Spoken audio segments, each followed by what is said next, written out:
report to you more or less what was discussed. As can be expected,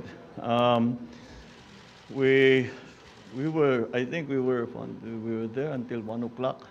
We were there for 4 hours, but we still weren't able to cover everything.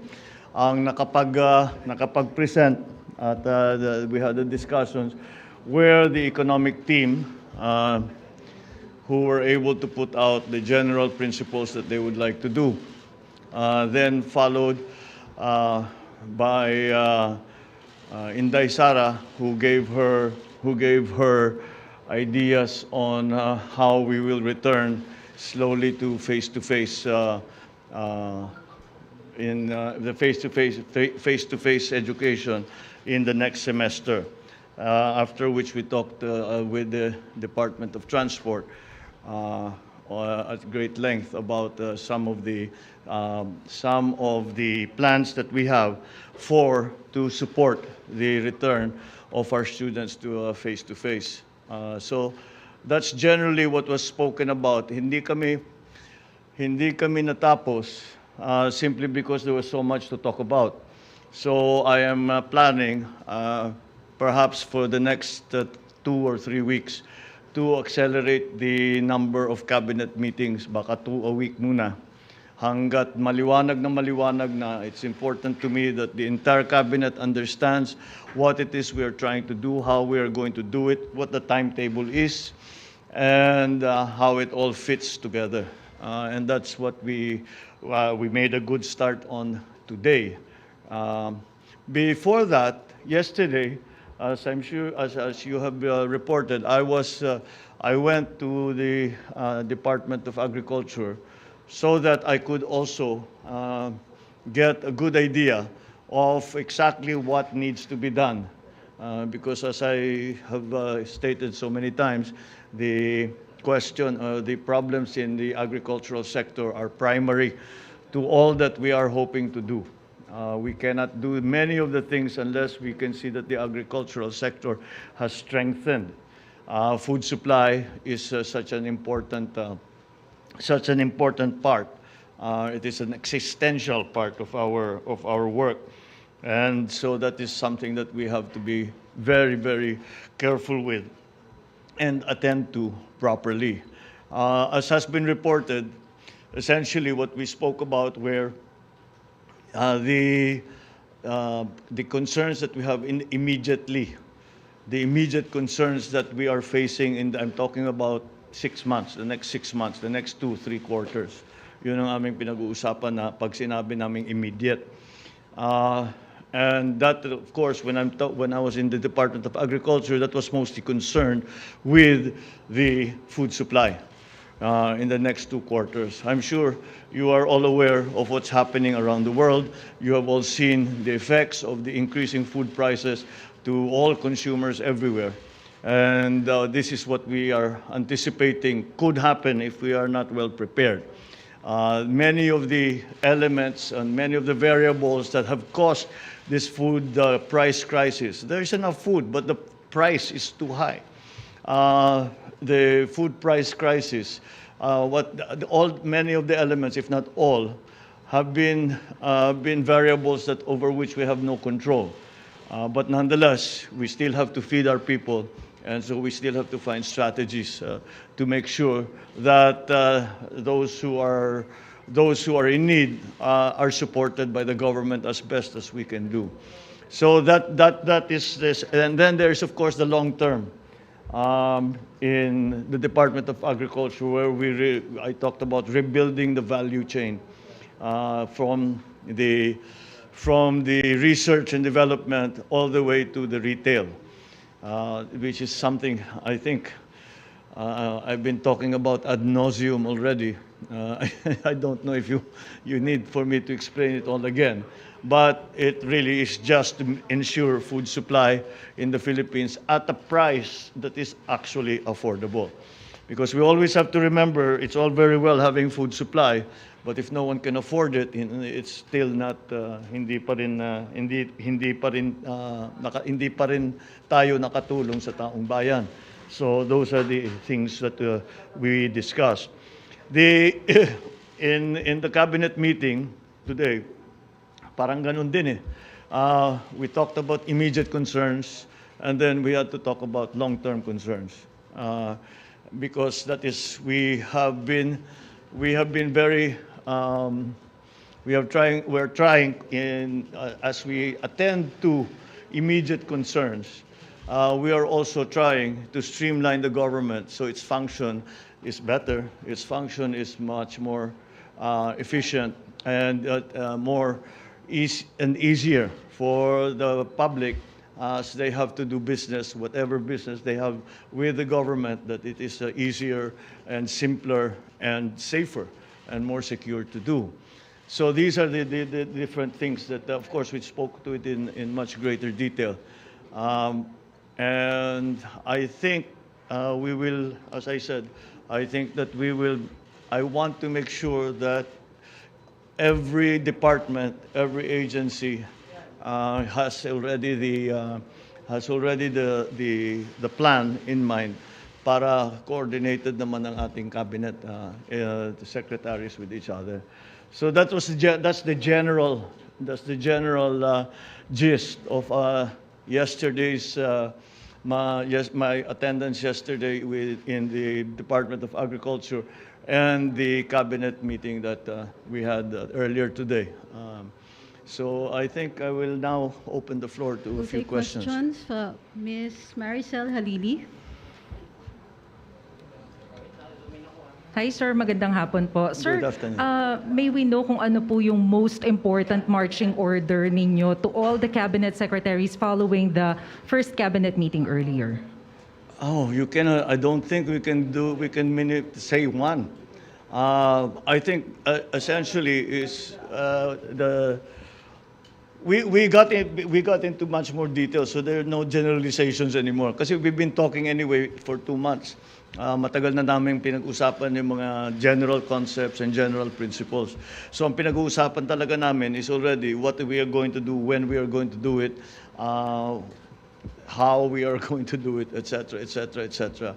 So each department has got very different instructions.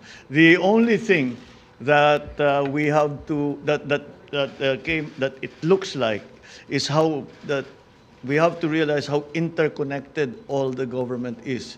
That everything that's done on one hand affects the government in another place. Sometimes not to its advantage. So we have to be careful about doing all of that properly. So there isn't one single one. I suppose if there's one single one, is let's get our bureaucracy streamlined. I gave them. I said I will not. I give you a relatively free hand in deciding who you want to hire and how you want to change the structure of your department. If indeed that's what you want to do, but do it soon because we have work to do and we have to get to work immediately. I think there are some easy. Not naman easy, but there are some things that are immediately accessible in the sense that we can start doing something about it already. The first thing that is an example of that was in Daisara's announcement that we have a plan for full face-to-face by November of this year. September we will start a phased face-to-face schooling. And that face-to-face will end up in early November as already 100% attendance ng mga bata. Kasama dyan, we have to talk about also vaccination, etc., because there are going to be some issues that will be raised. So, as usual, I guess if I'm going to single out one instruction, that quickly, let's get this done quickly. As usual, we're nagmamadali. Of course, we're careful, but we're always in a hurry because we have to get much done in very little time. Sir, on other issue, are you going to have a meeting, sir, with Chinese Foreign Minister Wang Yi? And if you're going to meet with him, what will be the agenda? What will be the talking points, sir? Well, it's the usual agenda will have, yes, I will meet with him. And the agenda, I am sure, will be to strengthen ties between China and the Philippines. And of course, to find ways to work to resolve the conflicts that we have. And one of the ways that I have consistently suggested is that we have our relationship not only on one dimension, yun lang West Philippine Sea. Let's add to that. Let's have the cultural exchanges, educational exchanges, even military, if that will be useful. Of course, the GTG has always been there. The private sector joint ventures have also been there. But I think that the more we do of that, the more it will help resolve the issues. I will also mention that it's an important player, an important actor in all of these in the region, in terms of the regional geopolitics, will be ASEAN and even APEC, because they have an interest. They are stakeholders in this. So I think we can say that we need for those for ASEAN, especially to be active for their member countries. So it's essentially always trying to find ways to improve relationships, and we have many proposals to them in the sense that, as I said, we would like for us to increase the scope. Wag lang yung West Philippines yung pinag-uusapan ng China at saka Pilipinas. Let's do other things too, and that way it will normalize our relationship. Sir, sorry, last na lang po on my part. When will be the meeting, sir? When will be? The meeting. I'm not sure. When is he scheduled to? Wala pang schedule yata eh. Okay. Thank you, sir. Thank you. Let's keep it down to one question each para makarami tayo. Mr. Neil Mercado, Inquirer.net. If you're not here, the question was, inflation rate soared to 6.1%, the highest since October 2018. Does the President have any concrete plan to address this? Paano matutulungan ng mga Pilipino umaaray na sa taas ng presyo ng bilihin? Yes, of course, the inflation rate is a problem, not only in the Philippines, but everywhere. Our inflation rate, anong pinote na inflation rate? Right now, What did the 6.1. 6.1? Yes. I think that I will have to disagree with that number. We are not that high. We have crossed our targets were less 4% or less. Unfortunately, it looks like we may cross that threshold. Tatawid tayo sa 4%. That's why again we have to think about interest rate levels. But there is a conflicting force in that exchange rate levels. The United States, the dollar, has gained in all against all currencies. So the dollar has gained against all currencies. The specific effect is that it actually will start to be part of it will be part of the components of the inflation. So we are having to be careful because essentially our economic policy right now, our monetary policy right now is essentially to use interest rates to control the inflation rate. We are not looking specifically to the exchange rates now. What we are talking about, what we are targeting is the inflation rate. So that's what we are doing. The increase in commodity prices are again something that happens.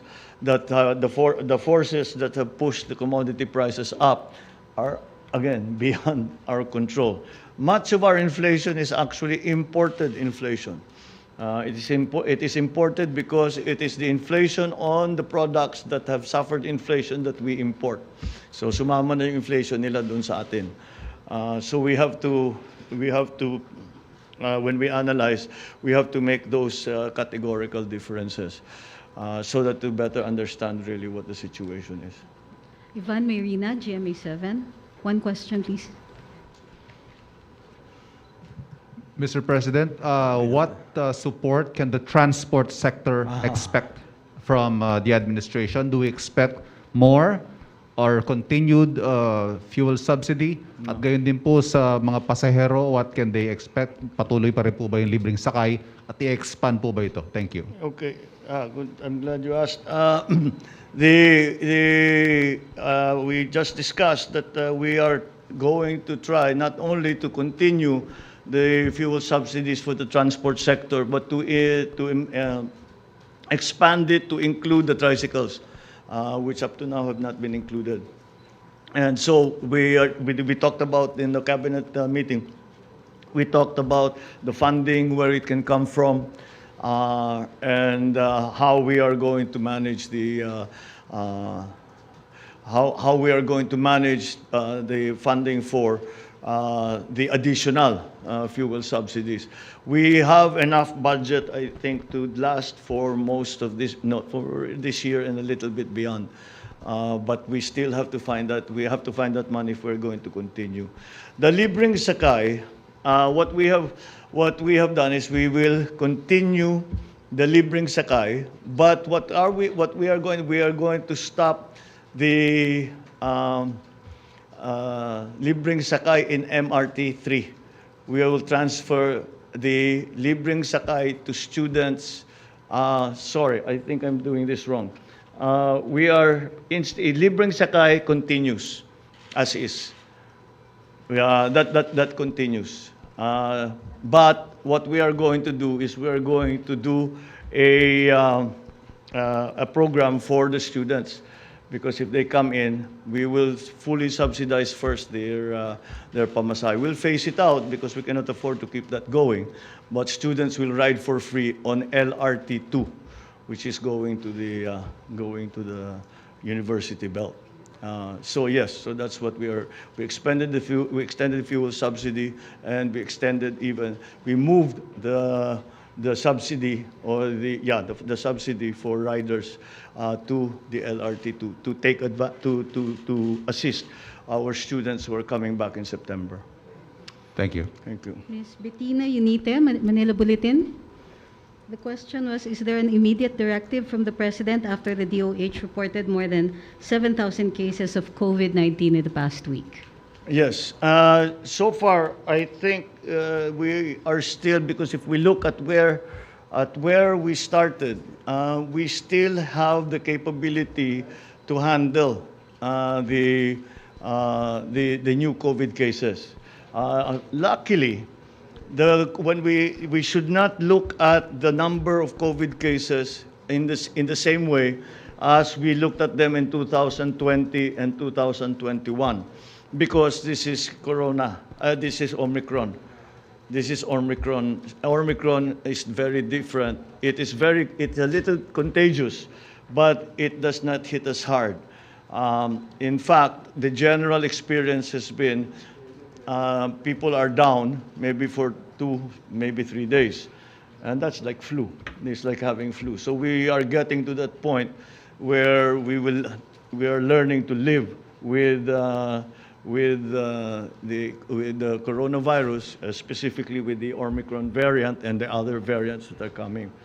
Because of this, though, the science has come back to us that for the original variants, mga alpha, yung una, 2020, okay na to have the 2 doses. That gives you good immunity.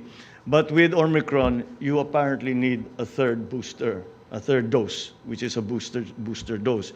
So we will be encouraging that, especially for younger people, because again, we have to be concerned about their return to school. So that's the general policy. We will reinstitute again the vaccination drive, so that we can at least feel safer when the children go back to school. We have a last question. Rex Demitio from CNN. Um, Mr. President, magandang hapon. Good afternoon. Okay, let's go to agri, no? To? Agriculture. Yes. So I understand that your desire is to lower prices of food, right? So are you inclined to approve additional import volumes for rice, chicken, sugar to bring down prices? And if you have any volume, indicative volume that you're looking at? It has been used, importation has been used as a price stabilization measure. I don't think that is the primary reason for the importation that we'll do now. As a matter of fact, we are going to try. No, I think we will do it in the Department of Agriculture to boost production of rice and corn in the coming 2 quarters, hanggang Pasko until after Christmas. Again, because there are several reasons for that. The reasons because we would prefer not to import. We would prefer to import as little as possible. So we should increase our own production of rice and corn. Corn especially became very important because the feed wheat that we were importing, na-cut off ang supply natin. So we have to substitute it with corn. This season, the corn growers were able to come together and provide sufficient feed for the broiler production. But we still have to increase production of corn to ensure that supply, because there's corn for food and there's corn for feed. So if we are able to increase production sufficiently, then hopefully the importations. We really do not want. It's not really an import substitution measure. It is a strategic food supply measure. But of course, if it's nagkaka-import substitution, that's not necessarily a bad thing. So that's the plan. Ang sa protein side, yun medyo tayo pilit tayo because when it comes to pork, yung ASF talaga natin hindi natin makontrol for various reasons. So we still have to import a lot of the pork products, not necessarily but on the broiler side, for the chicken production, broiler production, we will also still have to import because nagka-problema na naman tayo sa feed. Nagkaka-problema na naman tayo sa food supply nung mga and yung production natin is not sufficient again. And that's why this is really the reason. If you look at it, our production is not sufficient in palay, it's not sufficient in corn, it's not sufficient in livestock, it's not sufficient in fisheries. That is why I made agriculture the highest priority of everything that we are doing. Because you cannot build a strong economy unless you have a foundation of a robust agricultural sector, which assures food supply, even in emergencies. And that's what we're working towards. Yan yung mga long term. Yung mga short term, yung sinasabi ko, increase production for the rest of the years, habulin natin yung last planting for this year. They will mill siguro, they'll harvest soon, they will harvest towards the end of the year, they'll mill soon after that. So baka mahabol natin yung food supply problem doon. But still, those are short-term solutions. We need long-term solutions that can take care of this problem. We no longer take care of the symptoms, we take care of the disease. And that's what we are trying to do in agri. We have a ways to go. There are elements kasi ng value chain na nandyan eh. Pero they're not part of a process. They exist standalone sila lahat. So diyan ang gusto natin gawin, buuhin natin 'yon. Para may savings yan eh. When you vertically integrate, to use the technical term, when you vertically integrate, ang daming savings all along the line. And that's hopefully gets to the point that we can retail these agricultural products at a good price that's affordable to people. Thank you, Mr. President. Thank you. Thank you very much. Thank you all very much. I hope we were able to answer at least some of your questions. Maraming salamat.